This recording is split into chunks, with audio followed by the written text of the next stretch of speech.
Research is my passion. Muscle and strength are my pursuits.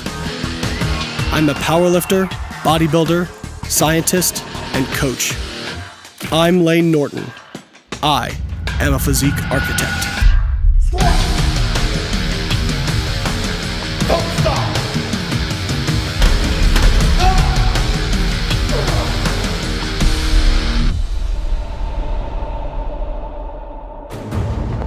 Just like with squats, for the first half of my lifting career, I avoided deadlifts.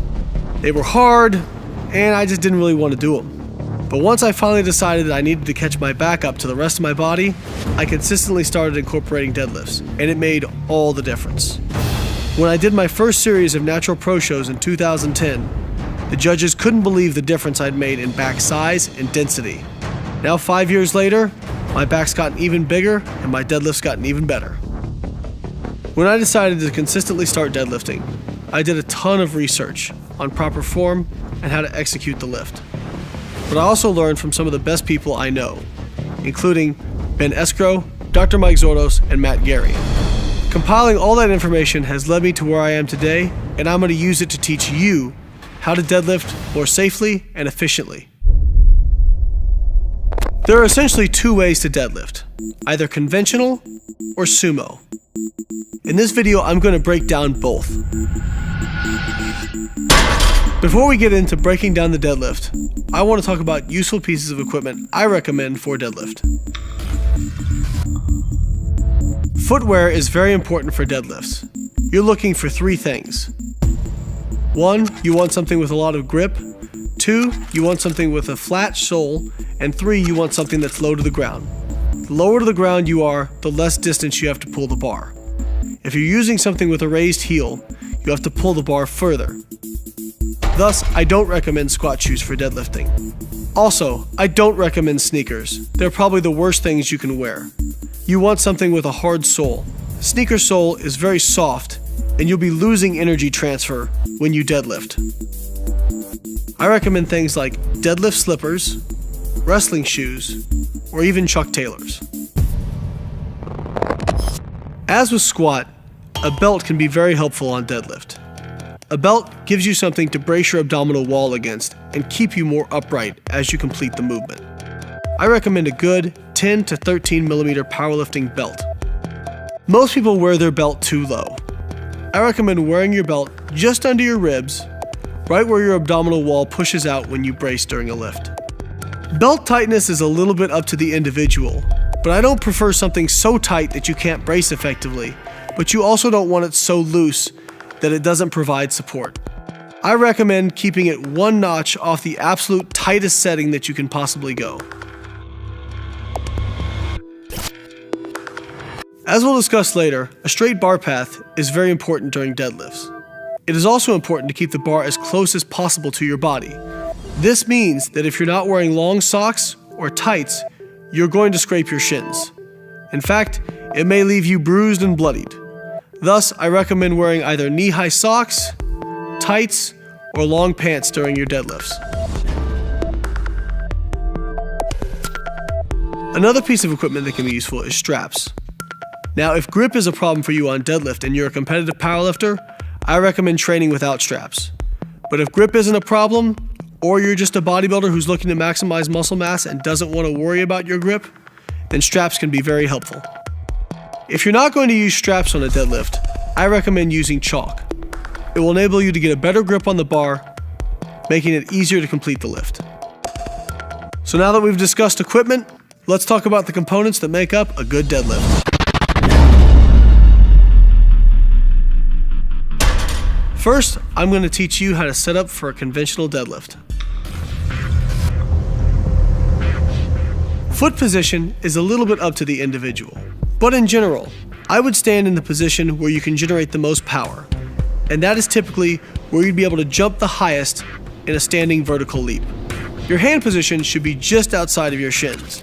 If you grip too wide, you're actually going to have to pull the bar a further distance, so you want it as close to your shins as you can. Optimal starting position will be with your shins at 90 degrees to the ground and your scapula over the bar. This ensures that you pull the bar in a straight line and generate maximum force. Just like on squat, before you begin the movement, you want to take in a deep breath and brace your abdominal wall. This is going to protect your spine and enable you to generate more force. Before you start the movement, you also want to pull the slack out of the bar by engaging your lats.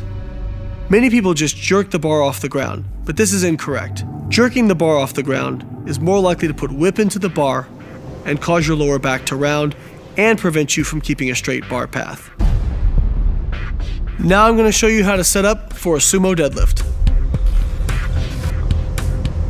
Foot positioning on sumo deadlift is going to be more variable than on conventional, but you want to set up so that your shins end up at 90 degrees when you begin to pull. An easy way to find out where your foot position should be on sumo is to look into a mirror, get into your starting position, and then play around with different foot widths. Find the one where your shin is at 90 degrees to start the movement. On a sumo deadlift, you're also going to need to point your toes out. If you point your toes forward, your knees are going to be in the way, and it's going to be much harder to complete the movement. Your hand position should be a straight line down to the bar. The rest of the setup points for sumo are very similar to conventional. You want your shins at 90 degrees to the ground, you want your scapula over the bar, you want to breathe and brace, you want to engage your lats and pull slack out of the bar. Now that we've talked about deadlift setup, let's get into the execution of the conventional and sumo deadlift. Many of the cues for the execution of the sumo and conventional deadlift are very similar, but we're going to start with conventional.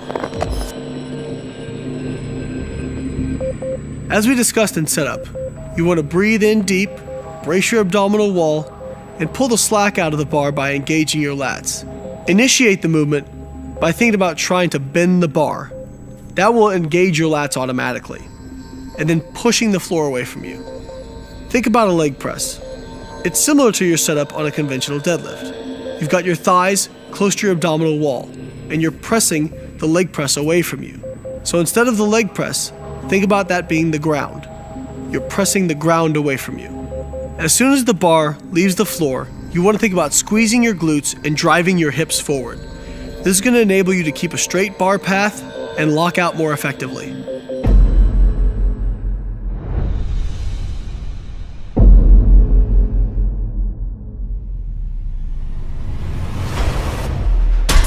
Unlike in conventional, where you want to initiate the movement by pushing the floor away from you, in a sumo deadlift, you want to initiate the movement by thinking about spreading the floor apart. Once the bar has left the ground, you want to think about squeezing your glutes and driving your hips forward, just like you would on conventional. As you lock out, stand erect, but do not hyperextend your lower back. Just stand straight up and lock out your lower back. Once you're locked out, you don't want to just drop the weight, but you don't want to lower it too slowly either. Many people I've seen injure their lower backs have done so trying to lower the bar too slowly. This creates a lot of torque on your lower back. The easiest way to initiate lowering the bar is to unlock your glutes and let your hips drive back. And the bar should be lowered in a straight bar path almost identical to the one it came up in. One major point to note is that conventional and sumo deadlifts are not going to feel the same in terms of speed. A conventional deadlift is typically going to be very fast off the floor and slower to lock out, whereas a proper sumo deadlift is going to be slow off the floor and fast to lock out.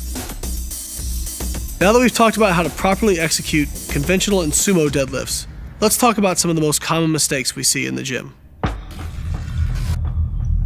The biggest and most dangerous mistake I see on deadlifts is rounding of the lower back, spinal flexion.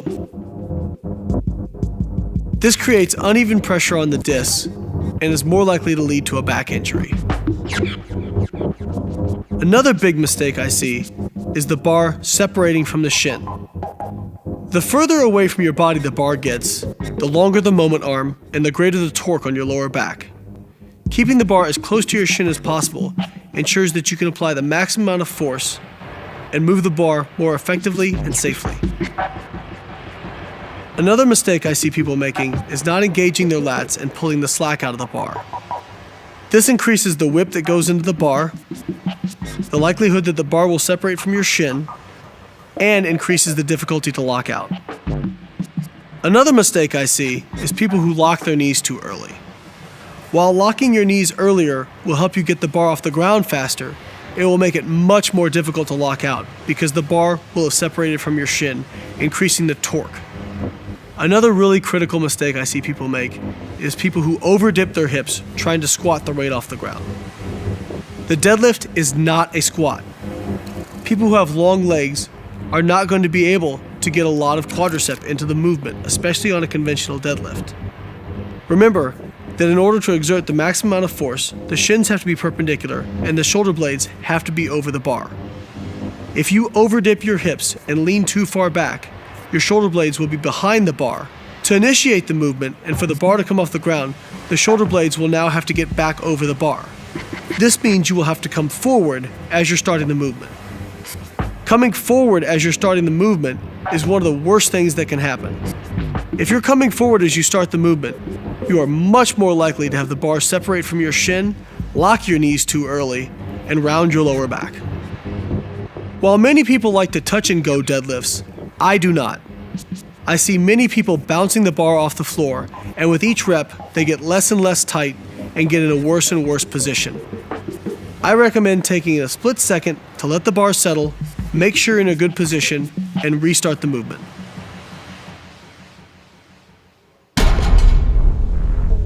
As with any movement, the more you do it, the better you're going to get at it.